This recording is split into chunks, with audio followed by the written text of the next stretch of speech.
আপনার জন্য কিছুটা গৌণ, কারণ আপনি সংসারে সকল কাজ করে ভগবানকে স্মরণ করছেন।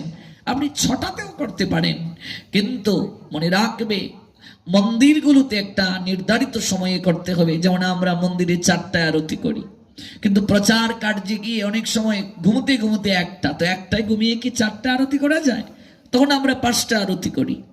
কিন্তু আপনি সংসারে আছেন, আপনি 6টায় করুন, কিন্তু আরতি আপনাকে করতেই হবে। মঙ্গলারতি যে করবে না, সে যদি প্রসাদ বুঝিও হয়, তার হাতে কখনো প্রসাদ গ্রহণ করা যাবে না।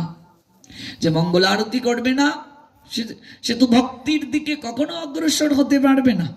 ধীরে ধীরে সে ভক্তিতে ভাটা পড়ে যাবে, কলি তাকে গ্রাস করবে। ধীরে ধীরে সে ভিখারি হয়ে যাবে।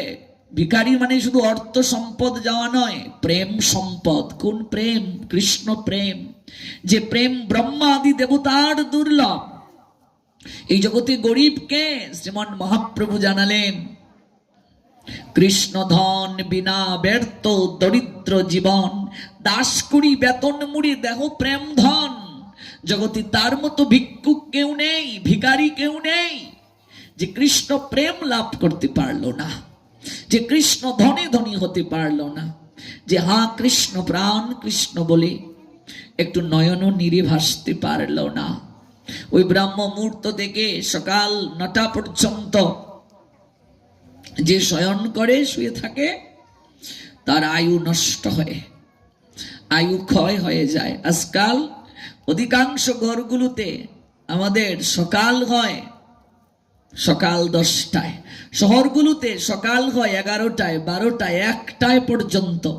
রাতের খাবার ওরা খায় রাত 1টা 2টায়, আর সকালবেলা ঘুম থেকে উঠে 12টা 1টা 2টায়, আর বলে শরীর ভালো নয়, একটার পর একটা রোগ ব্যাধি, সংসারে একটার পর একটা যন্ত্রণা, একটার পর একটা ব্যাধি।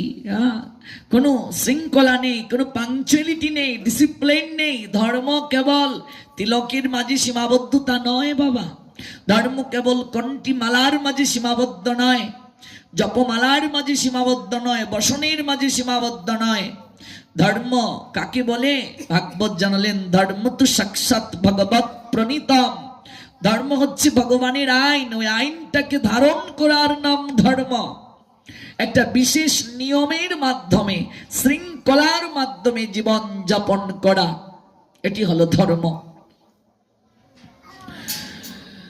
মনে রাখবে, স্নান না করে কখনো সনাতনী হিন্দুরা আহার করবে না সকালে। এগুলো ম্লেচ্ছ জবন যারা, ওদের কখনো এটুর বিচার নেই।